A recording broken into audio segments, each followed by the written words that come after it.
Hello friends. It's been 84 years. I've been struggling to readjust with my IRL situation, but I think I found a good footing to continue working on proper gameplay commentary videos. I've also been re-inspired to stubbornly create content on DD2 despite the strong presence of people being disappointed with the game. The cause being what happened with Infinite Cringe, an OG Dragon's Dogma content creator which I've always enjoyed watching, and in fact has been the inspiration behind the humor in my guide videos. They've decided to stop working on content because of the overwhelming negativity in their Discord server and just overall toxicity. At this point, I don't really care if the game is not getting that much traction anymore because I simply enjoy it too much and I want to express my love for it with you guys. I'm gonna do my own thing. That all aside, today's video will be a rapid fire version of the guides that I've released so far. Since I've already explained a lot of the detailed mechanics for the vocations used, I will simply explain how to go about enemy encounters and the gimmicks of a few Warfarer playstyles and a pure Thief one. As usual, the concepts behind the setups will be a more flowy approach instead of simply one-shotting everything, so expect some real feel-good times if you decide to play them. By the way, if you're new here,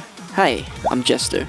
If you're not familiar with all the short terms I'm going to use, I highly recommend watching my other guide videos for a more in-depth explanation on the specific vocations. They'll help you with forming a good foundation on how to approach the mechanics of the game. And if you find them useful, don't forget to drop a like and subscribe. Alright, let's get into playstyle number 1, the Trapper. This is the only pure vocation playstyle in the list. It revolves around safely setting up your powder charge in the smoke shroud, pulling enemies in with Implicate, then blowing them all to Kingdom Come. That's what she said! This setup also works on large enemies because Smoke Shroud can be used while clinging on. You can then place a powder charge, jump off and detonate. If that doesn't score you a knockdown, you can almost always guarantee it with Implicate.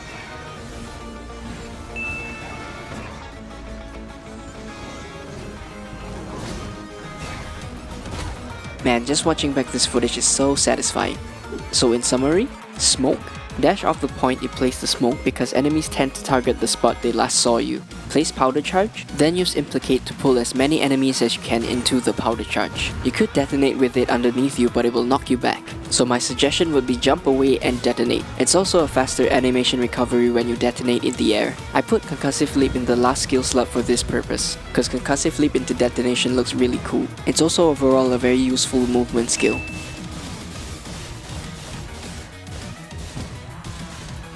My favorite combo is Concussive Leap into Cling, Set Charge, Concussive Leap off, Smoke, Detonate. Then you can follow up with Implicate into the smoke while you set a new charge. Just a heads up, there will be a lot of Implicate usage in the setups I'll recommend. It's just too fun a skill.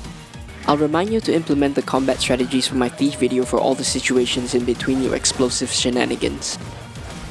Here are the augments I use just in case you want to know, and the same augments will be used for all the playstyles. You don't exactly have to use the same augments, but this is my preference. Yeah, you can see my APM addiction here.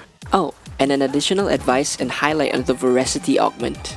If you find yourself running low on stamina, you can use your daggers to kill an enemy and regain some. The description says recovers a small amount of stamina, but it's actually quite significant.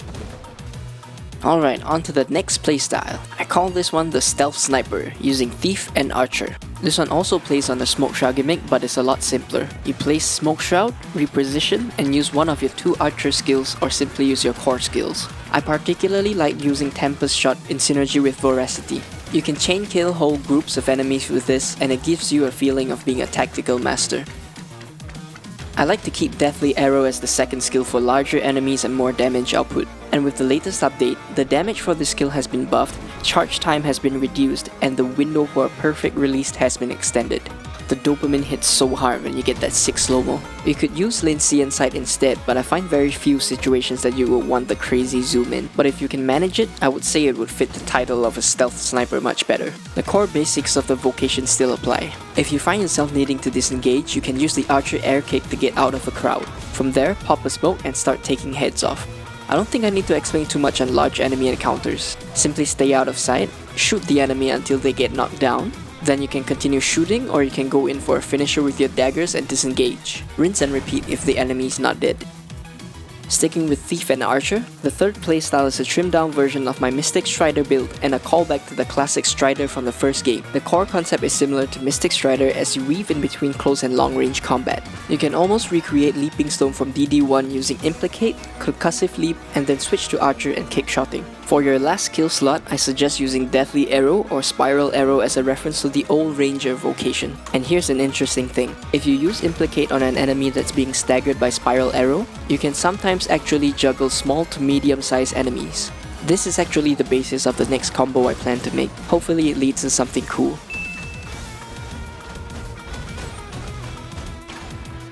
As for large enemies, I think you have the gist of it by now. My viewers are smart.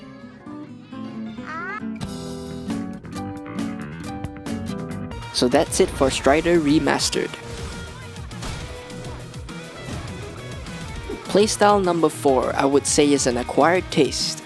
I call it the Arcane Rogue. It revolves around ragdolling small enemies and applying Setching Storm whenever there's a window. Setching Storm got a buff in damage and knockdown power from this update. So here's how a fight usually goes. Start with Setching Storm since you can do it with your weapon's sheath.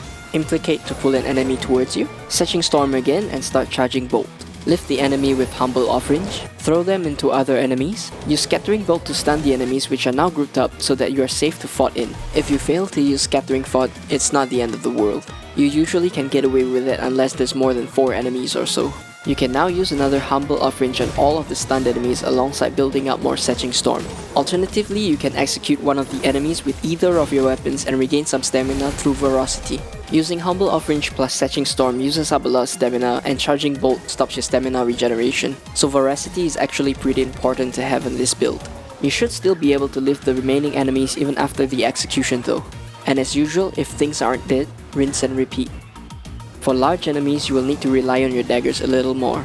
There's a quick way you can get the climbing though. You can quick fought and grab onto the enemy, then switch to daggers and start carving away. You could also use Setching Storm before you switch to your daggers for extra damage. Or even better, if there are small enemies around, you can pick them up and throw them at the large one.